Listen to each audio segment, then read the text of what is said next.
Boa tarde a todos. Pessoal, meu nome é Lacier. Vim falar um pouquinho com vocês sobre segurança.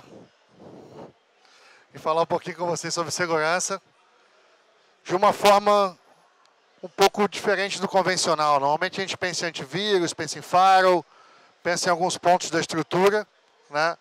Mas a gente tem... O áudio está baixo? Oi, melhorou? Beleza? Então vamos lá. Cara, a estratégia aqui é o seguinte. A gente tem uma pancada de problema hoje com relação à segurança e cada vez mais pessoas trabalham de casa, trabalham conectado, né? Isso não é nenhuma novidade para nenhum de vocês, principalmente num evento como esse. Então, assim, meu nome é Lacier, eu tenho algumas certificações, depois o material vai ficar disponível, tá? Infraestrutura do seu provedor, porque você compra a internet de alguém.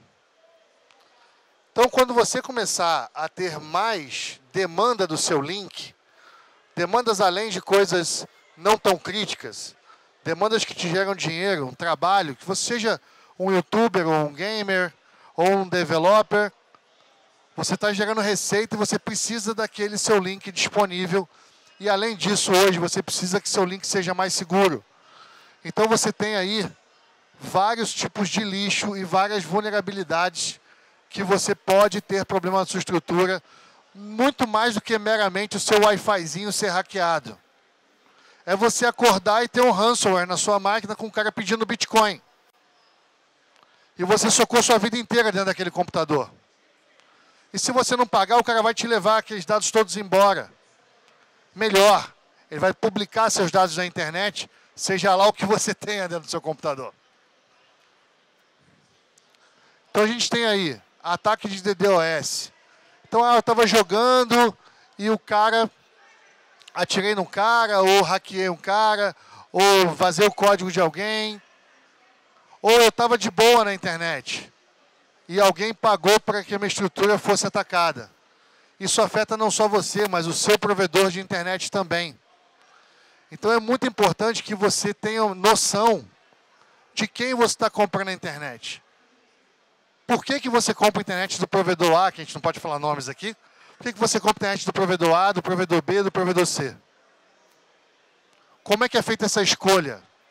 Como é que você escolhe quem vai te fornecer o link de internet? Porque a internet não é igual água, que você só tem uma opção. Não é igual luz, que você só tem uma opção.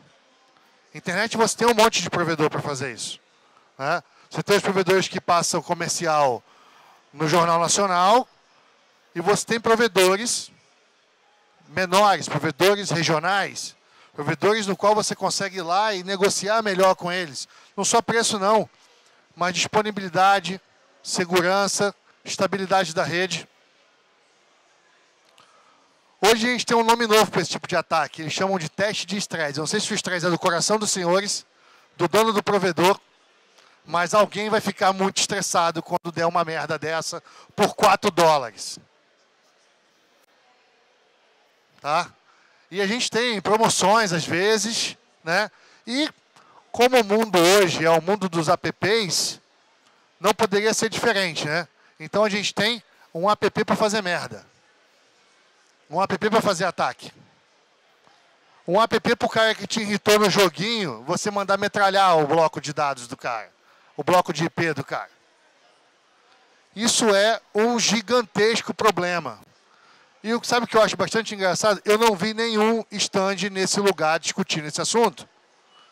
Todo mundo quer usar a internet. Mas e aí, cara? Quem mantém essa porra funcionando?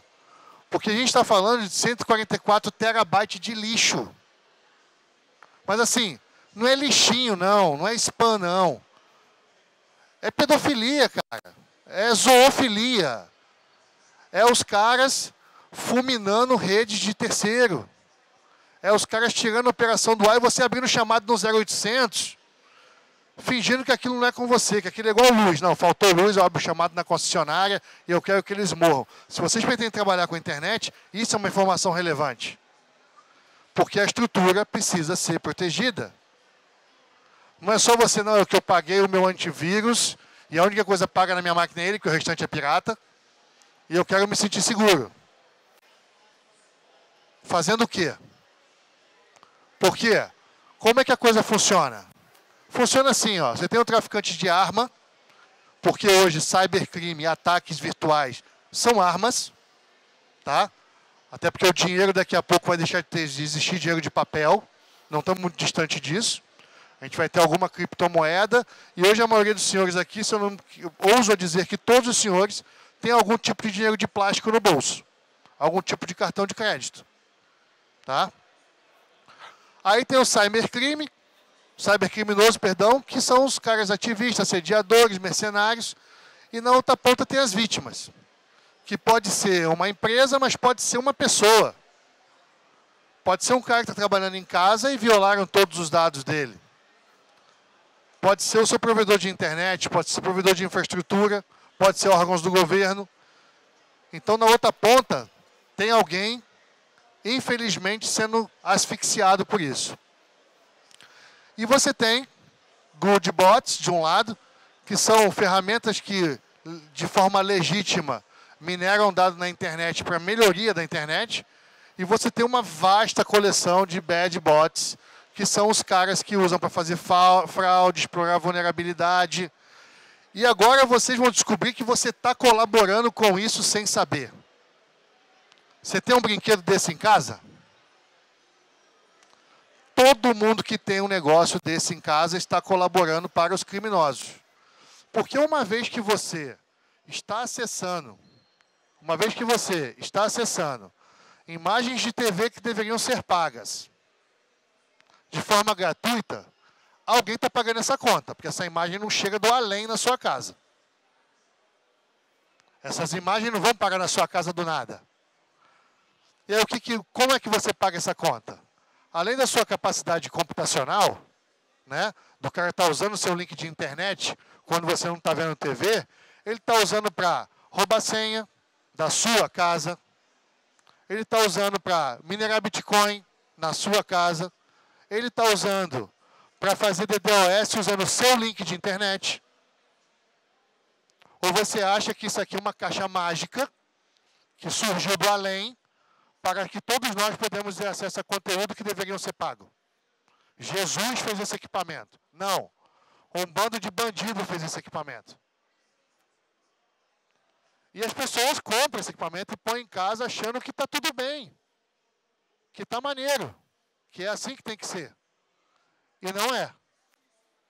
Esses equipamentos são nocivos para todo o sistema, para toda a estrutura. E sabe o que é o mais legal? Vai ter um agora com Wi-Fi. Então você vai conectar o seu celular no Wi-Fi daquele equipamento para navegar na internet. Então, sabe por dentro de que vão passar todas as suas senhas, seus dados, seu comportamento de consumo, tudo que você usa na internet, por dentro de uma caixa dessa. E as suas informações vão parar onde? Na mão de um bando de bandido. Pô, Lacia, mas existem milhões de equipamentos desses, você vai na Santa Efigênia, tem zilhões de caixas dessa para vender. Tem mesmo. Tem mesmo.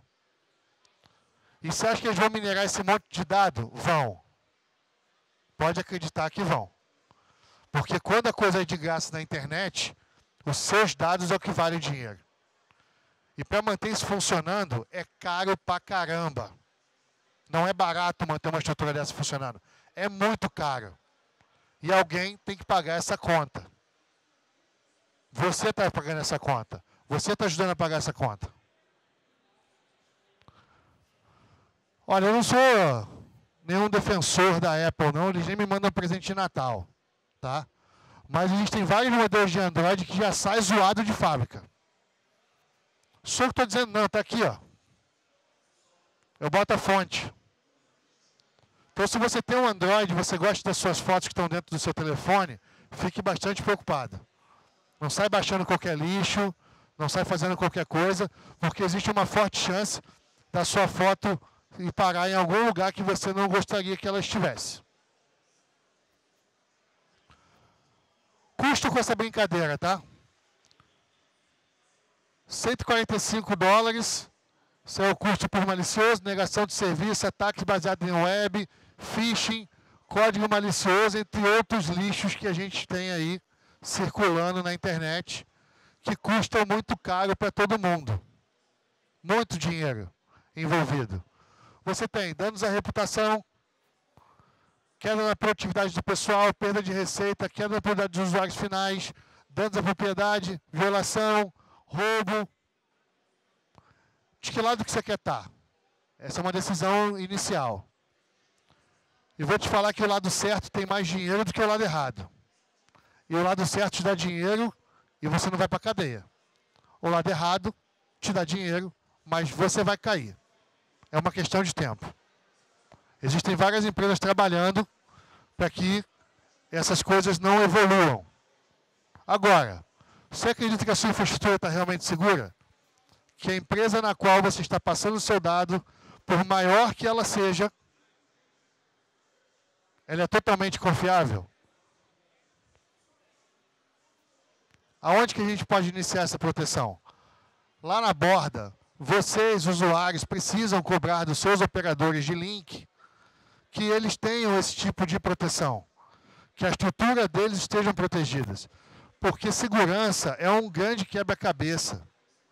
Parte da segurança vem de você atualizar seu sistema operacional, parte da segurança vem de você ter uma senha forte, parte da segurança vem do provedor de infraestrutura também prover uma infraestrutura para que você tenha uma internet mais segura. Por exemplo, você acha que num ambiente desse tamanho, o cara que está provendo infraestrutura aqui, que é a Ozzy Telecom, não tem todo um arcabouço de segurança para poder manter os dados de vocês seguros? Lógico que tem. Porque senão isso aqui seria uma guerra, não seria um evento. Rapidamente vários computadores poderiam ser hackeados aqui dentro.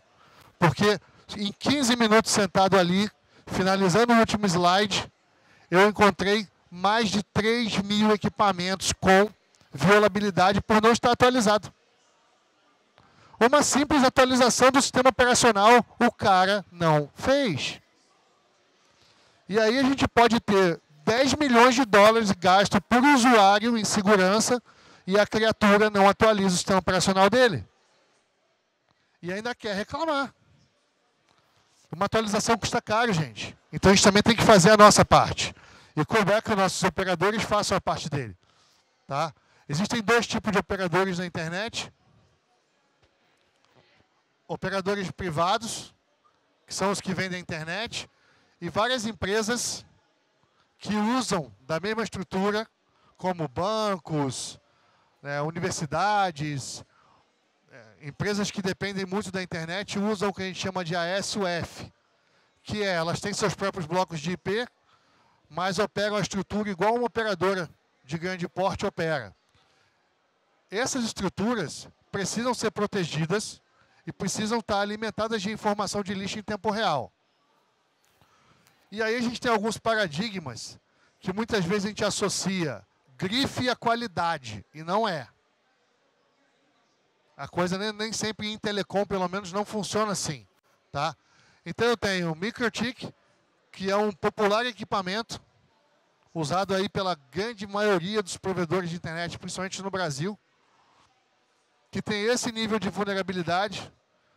E a gente tem outros fabricantes que, embora sejam grifes famosas, também têm níveis de vulnerabilidade.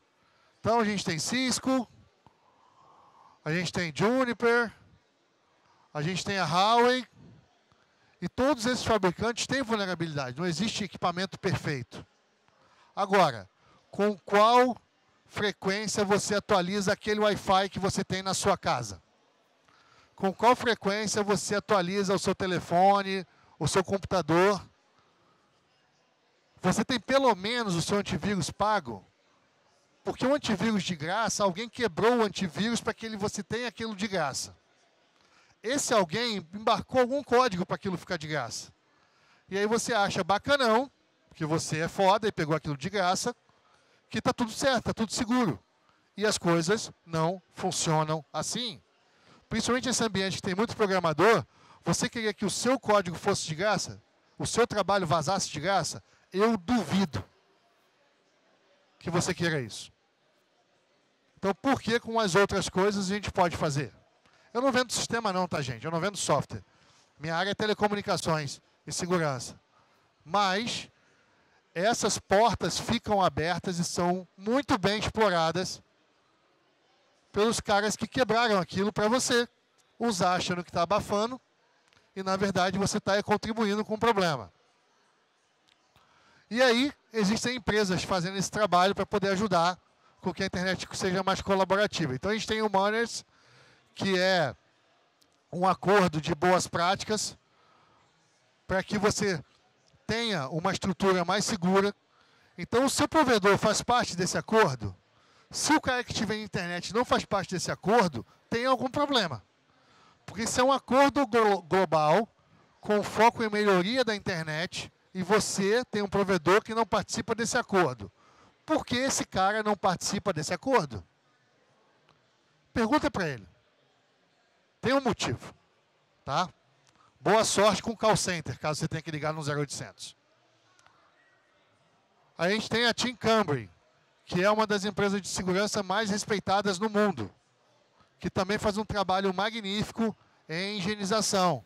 Também tem um trabalho feito para que a segurança dos senhores sejam num nível mais elevado. E tem um produto chamado Walled Garden, que também contribui para a higienização e a limpeza dos tráfegos de internet. Esse aqui é um cara que, para você ter uma ideia, se você entrar no site aí, você vai ver 12.539 localidades afetadas nesse momento por algum tipo de botnet, vírus, ataque, lixo, pedofilia, phishing. 264 mil e um quebradinho de lixo em tempo real, acontecendo nesse instante que a gente está aqui. Então, enquanto os senhores estão sentados aí, tem route reject acontecendo, phishing, sequestro de rotas, DDoS, IP spoofing. Esse backdoor aqui é o que eu acho mais legal. Inclusive, eu adoro esse desenho, que é o zumbizinho lá sendo controlado remotamente. Esse zumbizinho é sua casa, cara. Esse zumbizinho é aquele setup de TV do capeta que você tem. Isso são esses zumbizinhos aqui. E aí depois você não vem chorar que a sua senha foi sequestrada ou que seu cartão de crédito foi clonado, porque você colaborou para que isso aconteça. Então é legal você sair daqui e exigir do seu fornecedor de link que ele participe dessas coisas, que ele tenha esse tipo de recurso. Mas é legal também que a sua casa seja colaborativa com isso. É bacana você colocar o selo verde na sua casa e falar, eu economizo água, eu não gasto luz, eu separo meu lixo, mas eu cago na internet. Porque é isso que a maioria da galera está fazendo. Tá? Então as palavras são duras, o discurso é pesado, mas a gente precisa da colaboração de vocês para que as coisas aconteçam. Porque senão a tendência é ficar cada vez pior. Porque do lado de lá não tem um menor, carente, que não estudou e a sociedade foi hostil com ele.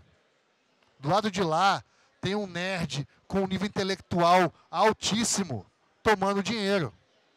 Porque isso não é coisa de burro ou de desprivilegiados intelectualmente. Isso é coisa de cara que sabe o que está fazendo. Isso é crime profissional. Então não dá para a gente não se mexer. Tá? Então a segurança da internet é um desafio de todos.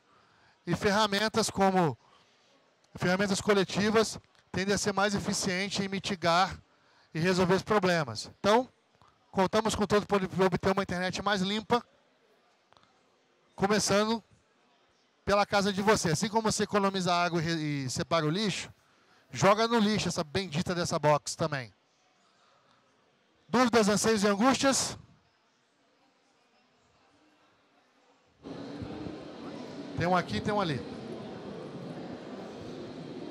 Eu queria perguntar com relação às versões modificadas do Android, por exemplo, Lineage OS, né, antigo CyanogenMod, esses que são de código aberto divulgados na internet. Já tem caso de problemas de segurança com relação a essas versões, ou elas já virem infectadas? Essas versões específicas que você falou, eu não tenho nenhum caso aqui para te falar.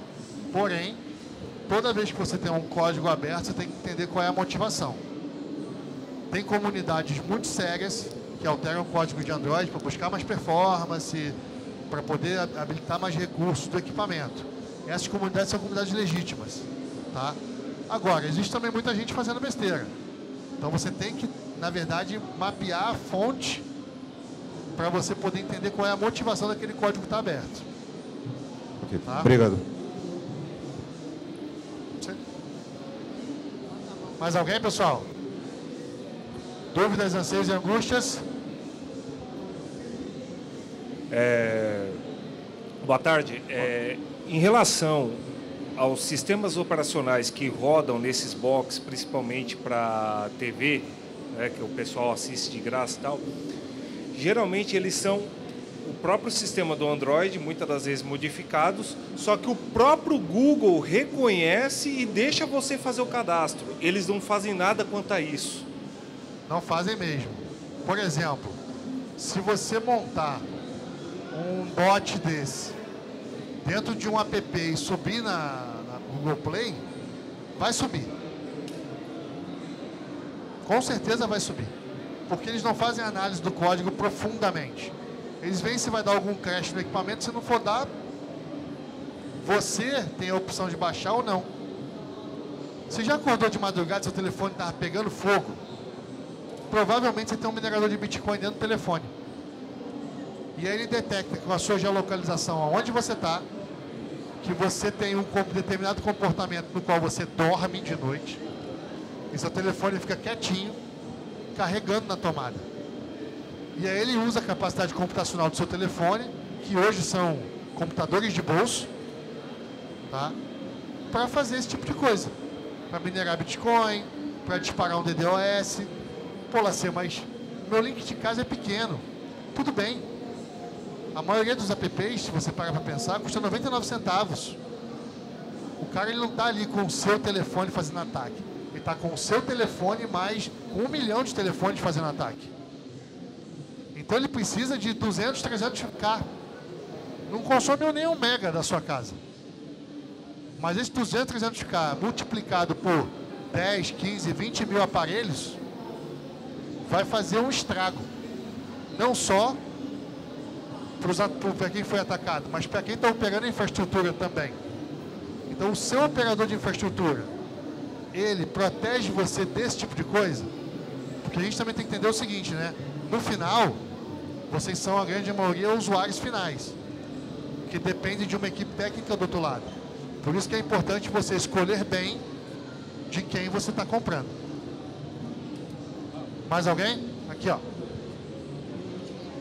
Opa, aqui. Você falou sobre esses aparelhos que já vêm infectados de fábrica. Você falou sobre esses aparelhos que já vêm infectados de fábrica, como no caso de alguns aparelhos que rodam Android. Tem alguma dica assim de como detectar esses aplicativos que são maliciosos ou são estranhos? Então, a primeira coisa que você tem que fazer quando comprar um telefone é atualizar ele para a última versão. Tá? Os Androids que estão disponíveis em fontes legítimas do próprio fabricante ou foram atualizados, porque assim, a fábrica normalmente é lá na China e esse telefone até chegar na sua mão passou por um calvário. Essa janela de tempo já saíram várias atualizações. Então é importantíssimo que essas atualizações sejam feitas e que você saiba a fonte do código que você está baixando. Tá? Então você tem que ter um cuidado maior. Por que às vezes a gente pagar mais caro por um telefone de um fabricante que tem uma mão de ferro maior vai nos dar um conforto melhor? Por isso que ele é tão mão de ferro. Para que o usuário não tenha que sofrer cuidando disso. Então assim, no final das contas, gente, alguém vai pagar a conta. Ou os seus dados, ou a sua capacidade computacional, ou a sua energia elétrica alimentando o equipamento que está minerando as coisas. Alguém vai ter que pagar essa conta, porque essa estrutura não é barata, é caríssimo. Oi, eu sou dono de um provedor regional e a gente tem um problema muito sério com a concorrência, porque grande parte dos nossos concorrentes são provedores piratas. Então, às vezes eles não têm registro na Anatel, usam equipamentos duvidosos de baixo custo e para implementar algum processo de segurança para um provedor oficial torna-se muito caro. Eu não posso simplesmente chegar em um tal local, comprar um equipamento e colocar no meu provedor, porque não tem o selo da Anatel. Então, eu tenho que ir em cima de produtos oficiais. Então, como é que fica essa situação onde nós temos que arcar com um custo absurdo, enquanto que os diversos provedores piratas não fazem isso e terminam vendendo internet a um valor muito barato e que vai realmente causar uma grande poluição de dados na internet? Olha, com relação ao provedor pirata, o procedimento é simples, tá? Denúncia. Pode ser um negócio deselegante, fazer uma denúncia. Aqui no Brasil, a gente tem algumas coisas que a gente enxerga como deselegante. Por exemplo, denunciar alguém que está fazendo alguma coisa errada. Como todo mundo tem meia culpa, a gente tem esse receio de fazer uma denúncia. Então, se você está regular tudo certinho, não tenha medo de fazer uma denúncia. Outra coisa no Brasil que a gente acha feio é ganhar dinheiro. Porque todo mundo ganha dinheiro no Brasil, tem alguma coisa ilícita fazendo, né? Então o cara trabalhando sério ali, se matando sol a sol, né? E aí vem o cara pirata e fala assim, o cara tá ficando rico, vou montar um negócio igual ao dele, só que totalmente à margem da legalidade, né? Então isso tem que ser combatido de forma enérgica. E a forma enérgica é a gente acionar os órgãos reguladores que existem, né? Para poder coibir isso. A gente vai conseguir zerar isso? Não, porque tem área que nem a polícia entra no Brasil, que dirá o órgão regulador, né? Mas a gente tem que dar um passo. Por quê? É aquela situação do camelô, né? O cara tem uma loja e vai ao camelô e monta uma barraca na frente da loja do cara. E vende o mesmo produto por um preço mais baixo, porque na largada ele já não paga imposto. Não paga o ponto, não paga nada. Ah, o cara é bandido? Não, é um trabalhador querendo ganhar lá o pão dele. Mas aquela forma de ganhar o pão dele não está correta. Não é competitiva. Então a gente precisa acionar, infelizmente. Entendeu? A gente fica até com dó. Mas é o caminho. Tá? Mais alguma pergunta? Ali no cantinho. Boa tarde. Boa tarde, meu querido. Lazier, eu acompanho alguns provedores e eu vejo que muitos não trabalham a questão de firewall para IPv6.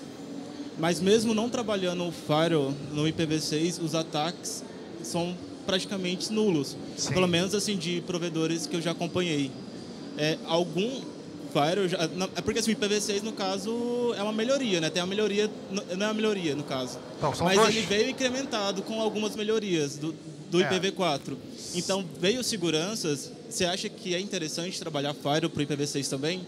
Então, são dois pontos que a gente tem que atuar aí. Primeiro ponto, o IPv6 é um protocolo infinitamente melhor do que o IPv4, que é o que a gente usa hoje. Tá? A implementação não está na velocidade que a gente gostaria, mas ela está caminhando. É um protocolo que todos os velhinhos que estavam vivos naquela época foram consultados para poder nascer o IPv6. Então, é um protocolo maravilhoso que a gente precisa implementar com uma velocidade maior que a gente puder. Tá? Problemas. Você vai ter o seu dispositivo virado de cara para a internet, literalmente. Todos os dispositivos. Então, é muito importante que você tenha o mínimo de proteção, tá? Para quando se plantar IPv6. Só que a gente tem que lembrar o seguinte, IP é IP.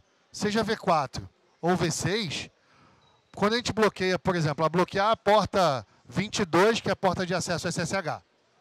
Essa porta está numa camada que ela ignora qual é o IP que está falando com ela. Né? Então, a residência de vocês não oferece conteúdo para a internet. A residência de vocês consome conteúdo da internet. Então, uma boa prática é que o provedor de acesso de vocês bloqueie todo tipo de coisa que é oriunda na internet e está indo em direção à sua casa. Porque você não provê conteúdo. Então, por que eu vou digitar o IP da sua casa para entrar lá para pegar algum conteúdo se não há conteúdo lá? Isso é ataque. Ou isso é uma central de controle e comando, C2, como a gente chama. Que ela faz o quê? Ela faz esse esquema dos robôs acionarem o que está na sua casa. Então, o V6, sim, é uma melhoria enorme. É muito importante colocar o IPv6 já para funcionar o quanto antes. Cobrar do seu operador que ele tenha IPv6 disponível para você. Tá? E validar se a sua casa suporta IPv6. Por exemplo, vou falar porque é na minha casa, então se o fabricante fica chateado, eu tenho 6 televisões de um mesmo fabricante. 2 suportam IPv6, 4 não suportam IPv6. Sabe o que eu vou ter que fazer com 4 televisões na minha casa? Jogar fora. Porque elas não suportam IPv6 e o fabricante não está nem aí para atualizar ela para suportar IPv6. Então, quando a gente tiver IPv6 rodando em larga escala, eu vou ter que comprar 4 televisões novas. Porque, embora elas sejam smart e todas elas tenham menos de 2 anos, elas não suportam IPv6. Eu nunca vi um ponto biométrico que suporte IPv6. São raras as impressoras que suportam IPv6. Então, a gente também tem o outro lado. A operadora de telecom está fazendo um excelente trabalho em levar IPv6 até a sua casa. Mas e aí? Você está disposto, em detrimento da sua segurança e de aumento de performance, a atualizar seus equipamentos? Então, tem o outro lado. Tá? Ah, mas eu não pedi para ter IPv6. Tudo bem, a gente também não pediu para o IPv6 existir. É porque a internet é um monstro e ela consumiu todo o IPv4. É por isso que a gente tem IPv6. Não é porque a gente quer, porque acha legal. Não, a gente já sabia lidar com o IPv4. Estava todo mundo na paz do Senhor, amém. Funcionando com o IPv4 de forma elegante. Aí ele resolveu acabar. Você sabe qual é o dia mais caótico da internet? Dia das Mães. Porque vende celular pra caralho. E o bendito celular precisa do IP. Consegue vender mais celular do Dia das Mães do que no Natal. E a gente precisa colocar IP nesses caras. E aí? O IPv4 vai pro ralo. Então precisamos pôr o IPv6. Tá? É de extrema importância, foi muito boa a sua colocação. Mais alguma pergunta? Eu não sei se eu tenho tempo ainda. Tem? Boa tarde. Boa tarde, meu querido. Recentemente teve uma crise envolvendo a Huawei, certo? Falando sobre a questão de espionagem do governo americano.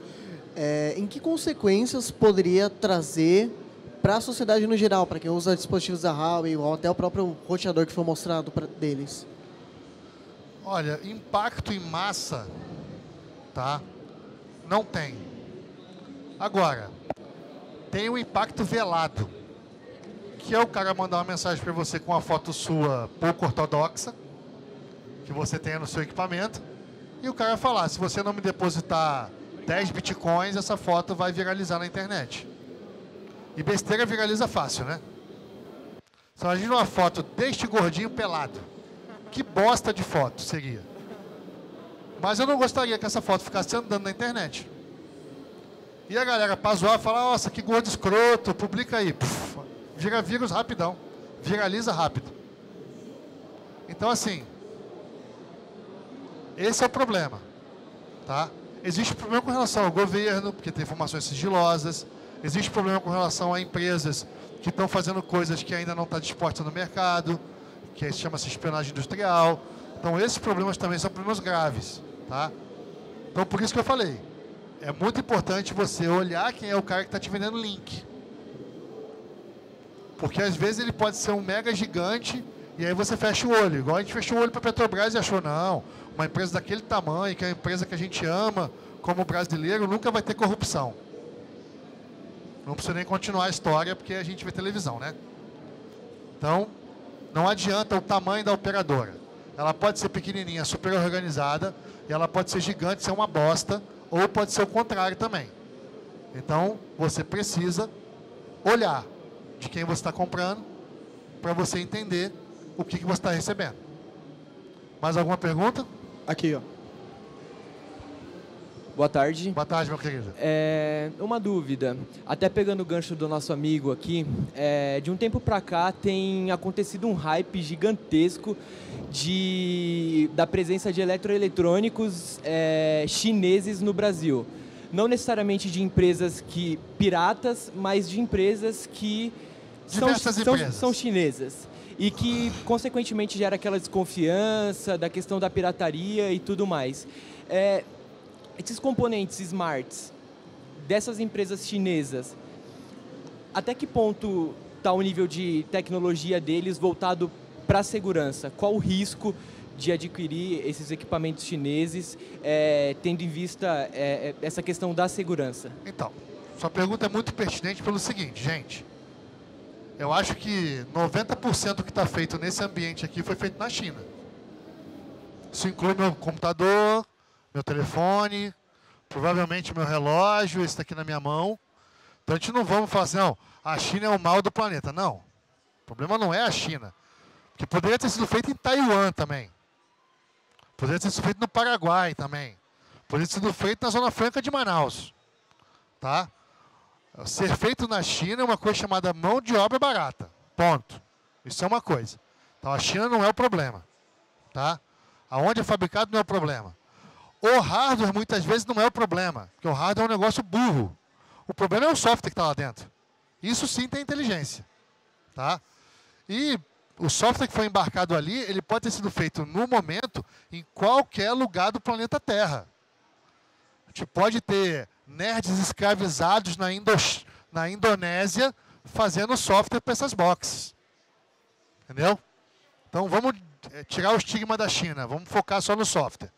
O problema desses softwares, por exemplo, você vai lá e compra uma câmera e ela magicamente hospeda suas imagens na internet de forma gratuita para que você possa acessar essas imagens. Parabéns! Você e metade dos caras que fizeram aquele negócio estão vendo suas imagens. Tá? Porque não existe almoço grátis. Alguém está pagando aquele HD que você está armazenando suas imagens. Então, assim, esses IoTs que a gente tem, essa internet das coisas, ela me dá muito medo. Porque os caras confiam em qualquer coisa. Você quer ver um exemplo? Tenho nada contra, tá? Mas estava passando uma menina distribuindo um remédio para você pingar no olho.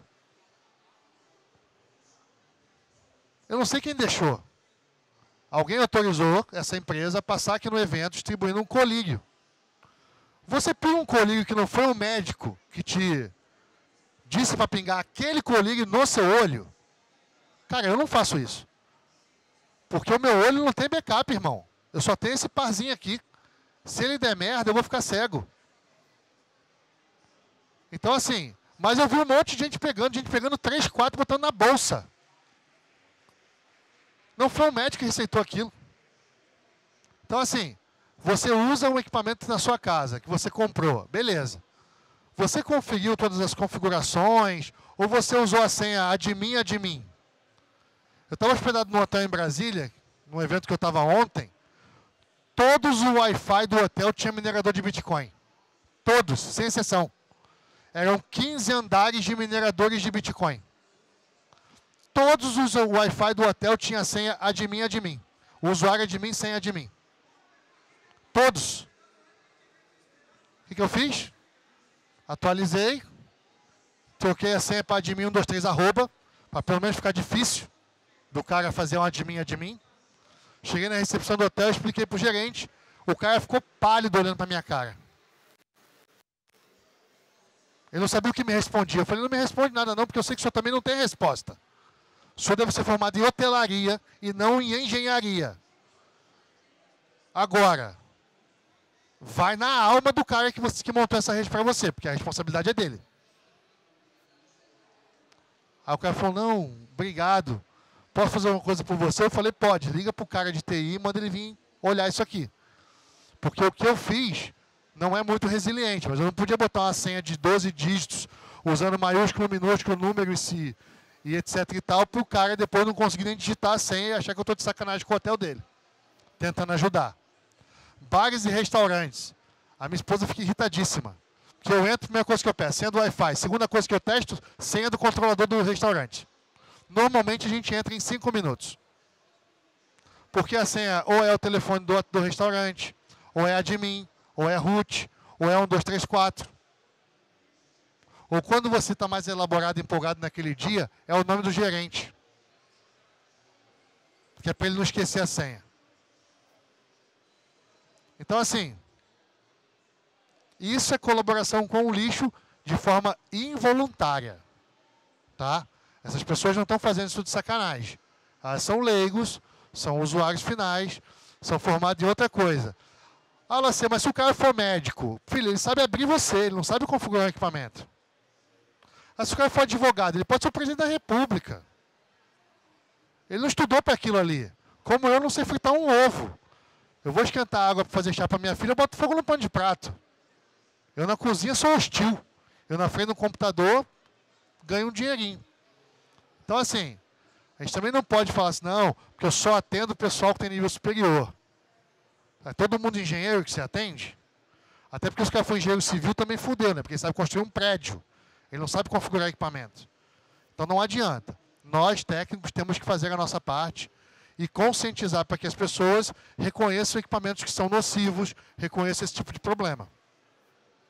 Mais alguma pergunta? Eu acho que eu já estourei meu tempo, pessoal. Muito obrigado. Aqui está meu contato. Obrigado por vocês.